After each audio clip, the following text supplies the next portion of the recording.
Carlos. Pues como decíamos, uno de estos temas es el del acompañamiento espiritual, pues que por un lado vemos la importancia, pero por otro, en muchas parroquias podríamos decir que es como la asignatura pendiente, ¿no? A mí el obispo, cuando viene uno para ordenarse, tiene que hacer el juramento, como sabéis, de fidelidad, y me dice el obispo, diles algo. Y yo la verdad es que no les digo nada, sino que les hago una única pregunta, y es, eh, ¿tienes acompañamiento espiritual regular? No me respondas. Pero si no lo tienes, por favor, piénsate si te ordenas, porque la vida va a dar muchas vueltas, ¿no? Eh, eh, pero a la vez que capto esa importancia, debo reconocer que incluso en mi parroquia, en mis parroquias, esa cultura del acompañamiento, pues nos cuesta, ¿no? Nos cuesta. Motivos, pues quizá la cantidad de trabajo que tenemos, quizá ha habido ciertas concepciones un tanto peyorativas del acompañamiento más personal. Bueno, quizá no se ha considerado el párroco como el especialista en eso, y quizá en la parroquia no se ha ofrecido con suficiente claridad, no sé, eh, por contextualizar el tema, ¿no? Y pues para que nos ayudara en ese replantearnos o darnos pistas pues para impulsar una cultura del acompañamiento que se ve en las parroquias donde hay empuje evangelizador, que esa es una necesidad, tanto el sacerdote como el laico, de ser acompañado espiritualmente, pues hemos invitado a David Guindulain, es jesuita, es sacerdote jesuita, nacido en Barcelona, en Cataluña. No hace falta presentarlo porque es muy conocido pues, por su experiencia, por su sensatez, su gran capacidad de acompañamiento. Él es licenciado en Teología Fundamental en Sant Cugat del Vallès, por la Teología de Cataluña, y es también licenciado en Psicología Educativa. Actualmente está en Manresa, en la comunidad de Manresa, donde es el párroco del santuario de la cueva de San Ignacio, donde San Ignacio de Loyola empezó a escribir los ejercicios espirituales. Es un lugar pues, con una proyección internacional pues, importante, ¿no? Durante 15 años estuvo en la pastoral juvenil en Jesuitas del Clot de Barcelona, y como decía, pues tiene una eh, larga trayectoria de acompañamiento, tanto en tandas de ejercicios espirituales como también acompañamiento espiritual. Actualmente coordina también un curso para acompañamiento espiritual para laicos, dirigido a laicos de toda Cataluña. Pues le agradecemos las facilidades que ha dado para estar hoy con nosotros. Es que es una persona pues, que es muy fácil entenderse con él. Enseguida uno, las cosas son fáciles con él. Le agradecemos pues, su disponibilidad, también pues, que haya querido compartir con nosotros esta tarde pues, su experiencia. No sé, lo hemos dicho así un poco, para hacerlo más, le hemos formulado unas preguntas, un poco así, para empezar, nos hemos hablado un poco, así un poco genéricamente de la importancia del acompañamiento espiritual. ¿Crees que realmente es así? ¿O por qué motivos crees tú que realmente es importante este acompañamiento espiritual? En primer lugar, buenas tardes y gracias por invitarme. La contemplación de la pantalla ayuda a tener ese orar por vosotros como pastores y pastores que queréis también avanzar, crecer, sentir en camino en el tema del acompañamiento espiritual. Mira, para hablar de la importancia del acompañamiento espiritual, a mí me venía a la cabeza algo que el director de bachillerato de la Escuela del Clot hacía cuando introducía el curso a los que llegaban por primera vez a primero de bachillerato de fuera de la escuela, y les decía, mirad, aquí en bachillerato lo que vais a hacer es aprender a leer y a escribir. Todos se quedaban como muy sorprendidos porque eso se suponía que lo tenían, pero no es evidente que, como luego se hacía notar eso, que la gente supiera leer un texto y entender lo que dice y poder realmente escribir bien, ¿no? Entonces, el acompañamiento espiritual básicamente es enseñar a leer. ¿A leer qué? Leer tres cosas. Por una parte, ayudar a leer al creyente, a aquel que nos pide acompañamiento, ayudar a que él pueda leer su vocación. Es decir, ese aspecto de la vida de Jesús que cada uno somos llamados a reproducir en nuestra vida, eso no es posible, como dice el Papa Francisco, hacer una selfie vocacional, sino que necesitamos a alguien que desde fuera nos diga, nos haga de espejo para reconocer cuál es ese nombre nuevo, como diría el libro del Apocalipsis, el capítulo 3, cuál es ese nombre nuevo que Dios nos da a cada uno, la que es nuestra vocación, ese aspecto de la vida de Jesús llamados a crear, a recrear, pues eso, a recrear. Por tanto, en primer lugar, el acompañante ayuda a leer la vocación. En segundo lugar, el acompañante, y para eso es el acompañamiento espiritual, ayuda a leer esa ley de Dios escrita en los corazones de cada uno. Dice el profeta Jeremías, capítulo 31, y en Hebreos, San Pablo lo recoge, que Dios escribe en los corazones de cada uno su ley, y esa ley escrita. Entonces, como no es simplemente como un programa de ordenador metido tal cual en cada ordenador y siempre es igual, sino que esa ley se escribe en nuestro corazón, es necesario que alguien nos ayude a leer qué es aquello que Dios espera de nosotros, quiere de nosotros. Por tanto, en segundo lugar, leer la ley de Dios escrita en el corazón de cada uno. En tercer lugar, el acompañamiento espiritual ayuda a leer aquello que San Pablo decía, esa carta que Cristo escribe en los demás a través de nosotros. Dice San Pablo que nosotros somos una carta de Cristo escrita en los demás. ¿Qué quiere decir eso? Que nuestro ser, nuestro vivir, provoca a nuestro alrededor semillas del reino de Dios y para ello es importante saber leer cuándo, cómo, dónde, de qué manera queda escrita esa carta que Cristo redacta a nuestro alrededor para desde allí pues, poder seguir avanzando, darnos cuenta de esa semilla y poder ir más allá. Por tanto, así el acompañamiento espiritual ayuda a leer, aprender, es un aprendizaje, aprender a leer la vocación que cada uno tiene, recibe de parte de Dios, leer la ley de Dios escrita en nuestros corazones, cómo interpretar eso y finalmente esa carta que con nuestra vida queda escrita en el corazón de los demás. Yo creo que eso es así como una forma, si quieres, simbólica. Para eso yo creo que sirve el acompañamiento espiritual. ¿Tú qué pasos crees que serían, cuando una persona nos llega y nos pide acompañamiento espiritual, por nosotros proponerlo, qué pasos crees que debemos tener en la cabeza de algún modo ante esa petición? Mira, cuando alguien nos pide acompañamiento espiritual, yo ahora describiré una serie de pasos que vienen de la experiencia, más que algo fijo o estático, es algo que parte de la experiencia. En primer lugar, el primer paso sería acoger la petición inicial. Cuando alguien nos pide acompañamiento espiritual, puede ser que sea simplemente una conversación puntual de una pregunta concreta a raíz de algo que ha pasado, un momento en que se aclaran perspectivas, o bien más bien puede ser inicio de algo que tiene una periodicidad y que va sumando.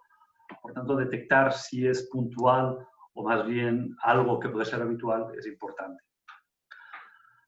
En eso de recoger la petición inicial hay una religiosa aquí en Manresa que tiene su acompañamiento espiritual, ella hace acompañamiento espiritual, ella distingue que hay una forma masculina y una forma femenina de llevar o de ser acompañado espiritualmente. Dice ella que su experiencia es que los hombres más bien es como si llevaran el saco encima de lo que quieren decir y desde el primer momento lanzan el saco y lo ponen allí tal cual desde el primer minuto. Desde el primer minuto cero te plantean la pregunta. En cambio, dice ella, hay una forma femenina que es ir sacudiendo ese saco de harina y poquito a poquito pues bueno, llevamos quizá media hora hablando del tiempo o de no sé qué cosas, tú dices, no sé para qué has venido, pero de repente entra en el tema, ¿no? Y para eso hay que tener esa paciencia de saber acoger la petición inicial. En segundo lugar, el acompañante espiritual tiene que ser alguien que acepte incondicionalmente al que está delante de sí, al acompañado. Eso quiere decir que ni lo juzga por sus actos de entrada, ni por la historia que tiene detrás, ni sobre todo, nos pasa eso siempre y mucho, y es una pregunta a hacernos, ¿por quién nos recuerda? Es decir, cuando empezamos un acompañamiento, una buena pregunta que tenemos que respondernos, sin respondérsela al otro, es ¿a quién me recuerda esta persona con la que estoy hablando, dialogando? Porque si me recuerda a tal otro caso o a tal otro sujeto que también, pues, física o psicológicamente actuaba de esta forma, lo que haré será aplicar lo que yo hice con ese caso y repetirlo con esta persona. Pues no, más bien nos toca aceptar incondicionalmente esa persona que viene a nosotros, ir generando ese espacio de confianza, de alianza, podríamos decir, ¿no? En los acompañamientos espirituales, aunque seamos dos, siempre son tres. Incluso en la forma de sentarse es importante visibilizar ese tercero. No se trata de estar como quien juega una partida de ajedrez, uno delante del otro, porque si te vas a un partido de tenis, ahora digo tú, ahora dices yo, no, sino más bien como dejar ese espacio, ese ángulo donde hay un tercero que es el que nos convoca y el que nos inspira. Segundo paso, entonces, aceptar incondicionalmente. Tercero, recoger información. Cada uno tiene una historia, aunque venga de lejos, aunque venga de la infancia, aunque venga de mi padre, mi madre, dónde vengo, lo que he hecho. Eso ayuda a entender por qué la persona ha actuado de esta forma, por qué tiene este dilema en concreto. O sea que poder preguntar por la familia, por la tarea, por la primera vez que sintió que Dios estaba en su vida, si es que lo sintió alguna vez, de qué forma, pues, su relación con la Iglesia, cómo se fue dando, eso es importante irlo haciendo. Y en un acompañamiento espiritual, yo personalmente dedico casi como 3 sesiones a que sea sobre todo la persona a la que hable, la que me explique y la que entienda yo cuál es su vocabulario, su lenguaje, qué es lo que quiere decir cuando me está diciendo una cosa de la otra, para irla entendiendo, ¿no? Porque de nuevo no puedo aplicar estereotipos o sacar del congelador cosas que yo tengo para decir, no, a todo lo que te pasa es esto. No, no, no. Primero escucha, recibe lo que escuchas. Cuarto lugar, sostener el yo del otro. El yo, cuando llega y pide ser acompañado, es alguien, no es alguien que se esté cayendo, no es alguien que quizás sí, pero no tiene por qué no, ¿verdad? Pero lo que es importante es que nosotros podamos contener, ayudar, sostener, poner andamio a ese yo que quiere ser ante Dios. Esa persona quiere ser un yo, un sujeto ante Dios, quiere elegir lo que Dios elige y se siente con dificultad para poder hacerlo. Entonces, poder sostenerlo apoyándole, devolviéndole lo positivo que vemos en esa persona, no juzgando la entrada, no criticándola, no poniéndola de vuelta y media porque ha dejado de hacer o se ha equivocado aquí o allí, pues no. Yo creo que de entrada toca hacer mucho ajá, mucho pues bien, bien pensado, ¿no? O adelante en eso, ¿no? Sobre todo al principio. Cuarto punto, sostener el yo del otro. El quinto paso que a mí se me ocurre para poder empezar guiar ese acompañamiento es ayudar a perdonarse, ayudar a la persona a perdonarse, tiene que ver en ese sustentar el yo, ayudar a perdonarse, porque normalmente muchas veces quien pide acompañamiento no se perdona porque ha metido la pata y está pidiendo perdón y la culpa le pesa. O ayudar a perdonar a otros, que no puede perdonar, no sabe perdonar. O incluso ayudar a perdonar a Dios. perdonadme esa expresión, pero a veces en el acompañamiento no le perdonamos a Dios que se haya llevado a mi abuela. Recuerdo un adolescente que me dijo, mira, yo le pedí a Dios, con la enfermedad de mi abuela, pues le pedía cada día, encendía una vela. El día que mi abuela se murió, ahí terminó todo. Y esa persona pues ya partió peras con Dios. Y muchas veces nos pasa eso, ¿no? Que no le hemos perdonado a Dios determinadas cosas, pues ahí tenemos que ayudar a poder hacer eso. Y finalmente, pues retomando lo que decíamos en la pregunta anterior, poder ayudar a descubrir cuál es la vocación de esa persona, cuál es la vocación, esa llamada, eso que no solo pasó cuando era joven, de repente, bajo un árbol no sé dónde, sino que es algo de cada día, de cada momento, que curiosamente ahí hay mucha fuerza y algo por donde empezar. El nombre que cada persona tiene, el nombre como el que somos llamados, muchas veces no sabemos qué significa nuestro nombre. Y poder ayudar a preguntar a alguien, oye, ¿tú sabes lo que significa tu nombre?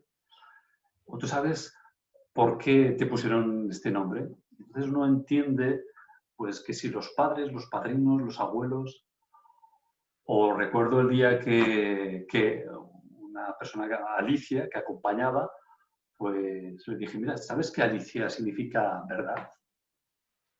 Y entonces a partir de ahí digo, pues es verdad, toda mi vida ha sido una búsqueda de esa verdad, ¿no? Y eso tenerlo como en mi nombre, siento que ahí hay realmente una vocación por donde avanzar y algo que siento que Dios me convoca por ahí.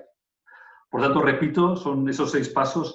Por una parte, acoger la petición inicial, aceptar incondicionalmente, recoger la información, sostener el yo del otro, ayudar a perdonarse, a perdonar a los otros, a perdonar a Dios y ayudar a descubrir la propia vocación. Esa sería un poco la forma de cómo empezar un acompañamiento. Y estos 6 pasos que dibujan pues, un itinerario de alguna manera, pero ¿tú crees que, a puesto de ser concretos y prácticos, los párrocos tenemos la obligación de serlo? ¿Crees que hay alguna clave, alguna llave que abre un acompañamiento espiritual de éxito? ¿Crees tú que hay algún punto así como nuclear? Uh-huh. Mira, a mí me gusta pensar que el acompañamiento viene a ser como una visita al médico, el médico de cabecera, y el médico de cabecera cuando vamos, o una vez al año, o cuando sea, nos dice, mira, te voy a mandar a hacer unas analíticas. Entonces, lo que son las analíticas en el acompañamiento es lo que llamamos el examen de conciencia. La expresión es fatal porque no nos gustan los exámenes y eso de conciencia pues nos parece algo como muy abstracto y conceptual. Pero el examen de conciencia, y permitidme que hable de San Ignacio tal como lo proponen los ejercicios, viene a ser la forma como entendemos el paso de Dios por nuestra vida, por nuestra historia. Y un acompañamiento espiritual, después de haber propuesto estos pasos, sostener el yo, perdonarse, etc., las analíticas, cuando llega esa visita habitual, las analíticas vienen dadas por esa conciencia de por dónde pasa Dios en mi vida. Cuando hago el examen de conciencia diario, y eso es los deberes que deberíamos proponer a quien acompañamos, estamos pidiendo a esa persona como 3 cosas. Por un lado, que encuentre momentos para desacelerarse, porque andamos aceleradísimos y la aceleración nos impide entender el sentido de las cosas. La sociedad mercantilista nos invita a ir acelerados porque acelerados gastamos más. Por tanto, invitar a la desaceleración. En segundo lugar, invitar a tomar registro, a encontrar palabras de aquello que me está pasando por dentro, de lo que siento que Dios me está diciendo. Solo si me desacelero, me doy cuenta del paso de Dios por mi vida. Y finalmente, como me doy cuenta del paso de Dios por mi vida, doy sentido, encuentro sentido me doy cuenta de cuál es esa actualización de la vocación en mi vida y eso es lo que me permite avanzar. San Ignacio decía a los escolares jesuitas que le planteaban, hombre, Padre Ignacio, con los estudios nos es difícil mantener determinadas prácticas oracionales y no sabemos qué hacer, si el estudio, la oración. Entonces él decía, mire, hagan lo que puedan, la prioridad de los estudios en estos momentos, pero sobre todo, nunca, nunca dejen el examen de conciencia. El examen de conciencia en San Ignacio, por una parte, es agradecer, dar gracias siempre, en todo lugar, agradecer. En segundo lugar, pedir la gracia de la luz para darnos cuenta de su paso por nuestra vida y dándonos cuenta de su paso, la luz y el coraje para cambiar lo que tengamos que cambiar. O sea, que no depende de nosotros, sino que depende de esa gracia de Dios. En tercer lugar, examinar, pedir perdón y finalmente el propósito de enmienda. O sea que yo diría que el acompañamiento en último término tiene que apuntar a ese decir, párate, pon palabra, encuentra sentido al paso de Dios en tu vida. Claro. No sé si me he explicado. ¿Sí? Fantástico, bien. Bien. Has hablado, así un poco como quien dice, dejando caer un poco la importancia de los sentimientos que confluyen en un acompañamiento. Pues que de esa manera es importante, pues es posible así ayudar mejor pastoralmente a esa persona. ¿Tú cuáles crees que son los principales miedos y esperanzas que encontramos en el acompañamiento? Mira, cuando uno empieza un acompañamiento o se pregunta, ¿yo debería acompañar más o debería proponer a alguien acompañamiento? Por una parte, hay un deseo nuestro de querer ayudar, ¿sí? Querer ayudar. Y darse cuenta de que uno quiere ayudar es importante. Nuestra vida ha sido consagrada a eso. Y ayudar, me gusta como Zubiri, el filósofo Zubiri, que luego Yacuría lo retomaba, planteaba cómo leer la realidad. Y él decía, para leer la realidad primero tenemos que hacernos cargo, luego cargar con la realidad y luego encargarnos de esa realidad. Pues quien ayuda tiene que darse cuenta que, por una parte, quiere hacerse cargo, entender lo que te está contando esa persona, luego cargar, en el sentido de decir, oye, este no es tu problema, Ireneo, ¿no? Te ayudo. Y finalmente, encargarse, proponer ayudas, pistas para poder avanzar. Entonces, descubrir que en nosotros está ese deseo de ayudar en estas tres formas, pues nos puede ayudar también a tomar un poco de distancia y no ponernos demasiada presión, porque, bueno, si decimos, ay, yo quiero ayudar y quiero ayudar tanto que estoy bajo presión y si lo haré bien, mal, bueno, tomar un poco distancia de eso para poder hacerlo mejor. También tenemos el miedo de hurgar demasiado o de ser poco delicados o de incluso de no saber dar respuesta adecuada. Bueno, como el acompañamiento pasa por delante y esa acción merece nuestro hacer, pues vale la pena arriesgarnos, ser conscientes de esos sentimientos y arriesgarnos para poder hacerlo. Eso por parte del acompañante, pero el acompañado también tiene una serie de sentimientos que nosotros tenemos que descubrir para poder desactivar también.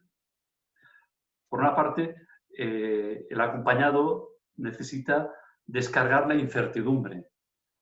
Si viene a nosotros es porque tiene unas dudas, una incertidumbre, un no saber qué hacer, que es como, permitidme el ejemplo tan vasto de salgo con la basura orgánica a la calle y resulta que el contenedor no está donde solía. Pues yo, ¿qué hago con la basura orgánica en la mano? Pues un poco el acompañado necesita dejar eso en algún lugar y viene a nosotros con el deseo de poder depositar esa incertidumbre en nosotros. Y Por tanto, que alguien le dé alguna salida eficaz, no solo que le escuche, sino que le dé una respuesta, una salida que le pueda ayudar. También el acompañado es alguien que necesita que le valoremos, ¿no? Todos necesitamos valoración y la autoestima es una clave para avanzar, crecer. Bueno, no, es evidente que eso es así, ¿no? Entonces, poder hacer ese espejo de valoración positiva hacia el acompañado, eso es como muy clave. Ahora bien, también hay que tener en cuenta que esa persona acompañada puede tener miedo de que tú le eches la culpa de lo que está pasando. Es un miedo inconsciente. Y por eso hay que ser como muy delicado y darse cuenta de que estamos delante de un alma frágil en que según qué palabras utilicemos puede sentir que le estamos acusando, inculpando y ese también es un miedo que debemos tener en cuenta. O sea que como ves, David, como acompañado uno tiene que estar allí sentado, pero a la vez como trascenderse y darse cuenta de lo que está pasando en ese encuentro, en esa relación. Y cómo tengo yo mis miedos y mis esperanzas y también la persona acompañada tiene sus miedos y sus esperanzas. Por lo tanto, es importante reconocer esos sentimientos para poderlos manejar y conjugar mejor.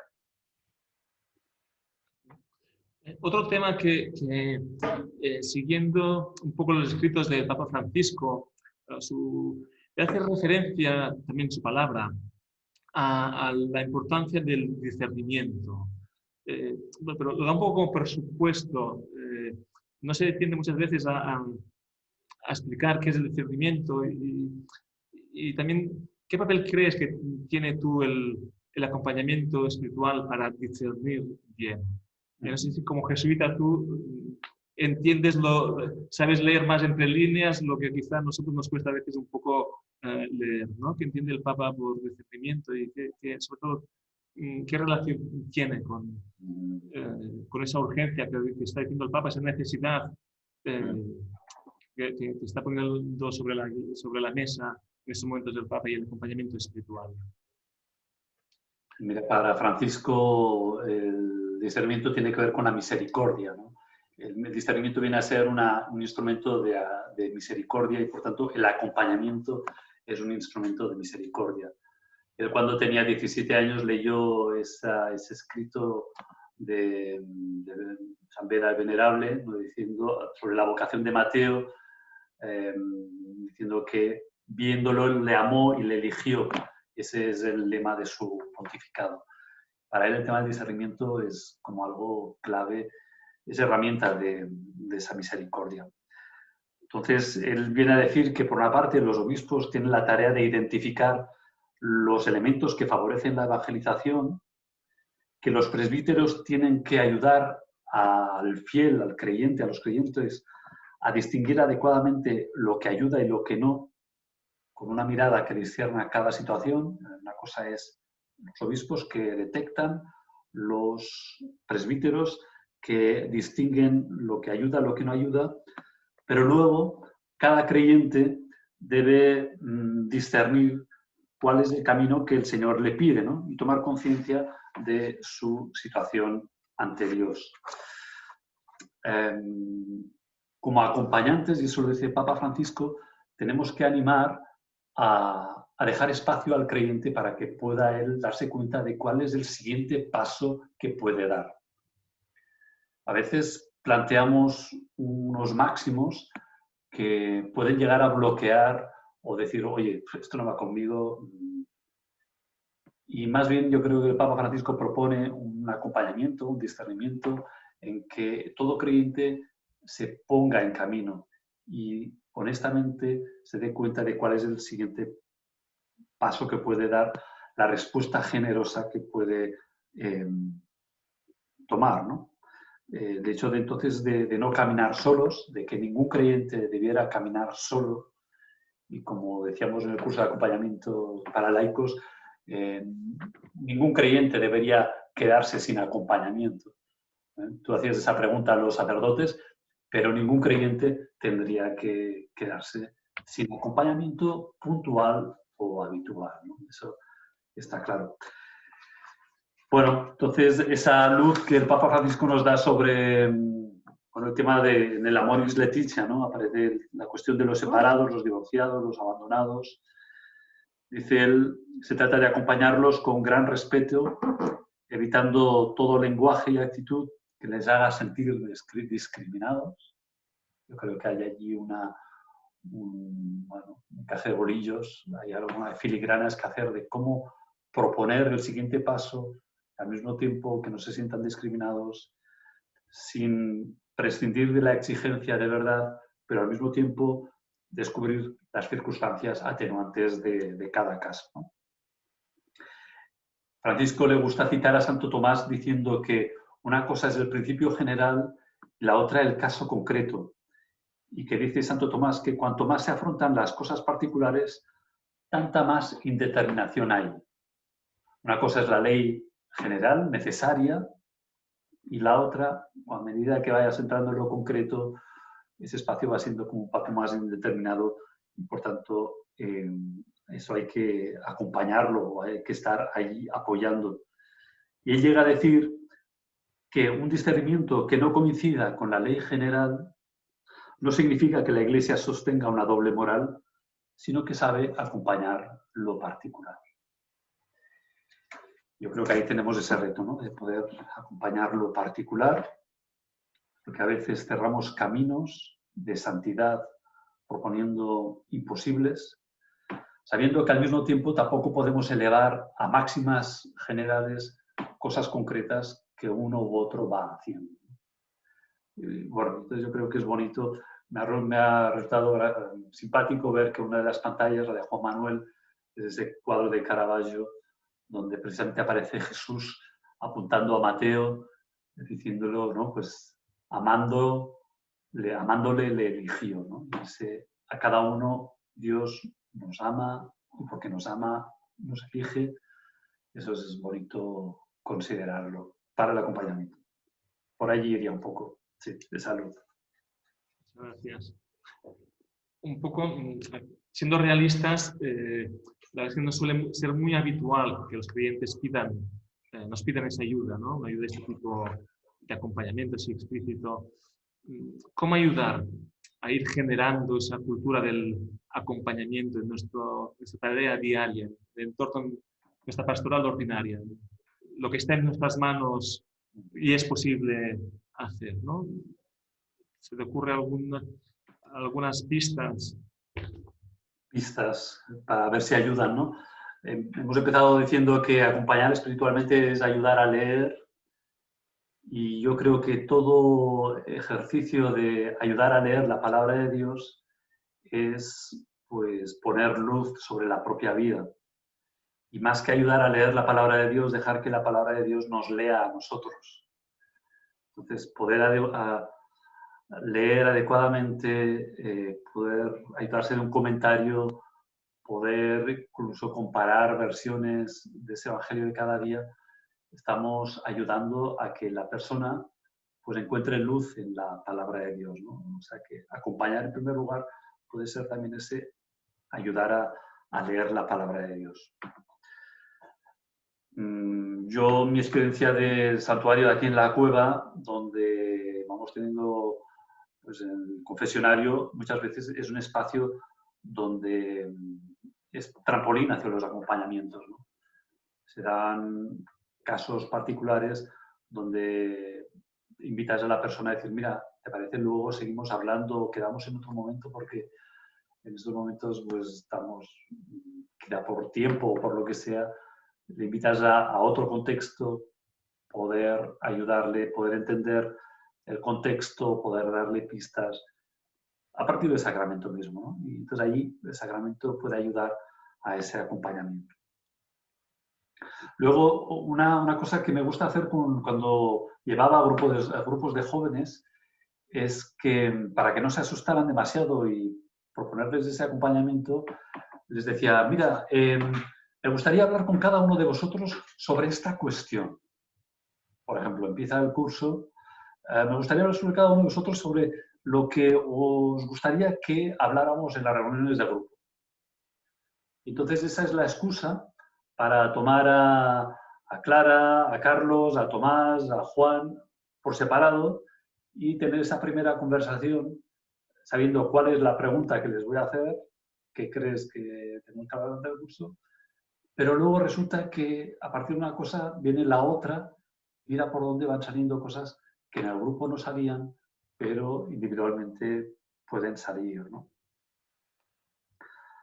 Luego tenemos esa plataforma que es la predicación, la homilía. Valdría la pena hacernos pesados, como diría San Pablo, por activa y por pasiva, ¿no? Poder decir la importancia del acompañamiento y ofrecerse y seguirse ofreciendo. Y bueno, yo creo que eso es una clave como muy importante, ¿no? O para una persona que sientes que puede ir más a más, decirle, mira, yo te doy este libro, te paso este artículo y luego hablamos sobre ello y comentamos y bueno, y entonces ya ahí surge como esa entrevista, ese tú a tú pastoral que nos puede permitir resolver ese momento concreto o entrar ya en una dinámica más habitual que le ayude a, pues, encontrar a Dios en su vida. De eso se trataría, ¿no? Pero bueno, eso es de mi experiencia. Yo pienso que los que estamos aquí seguro que tenemos experiencia de eso, de cómo lo hemos propuesto. Quizás sería el momento en que quizá escucháramos otras voces, o sea en forma de preguntas, o de que podamos compartir, porque esto es un seminario finalmente, ¿no? Un webinar, si te parece, David. Fantástico, pues sí, sí. Podemos compartir, podemos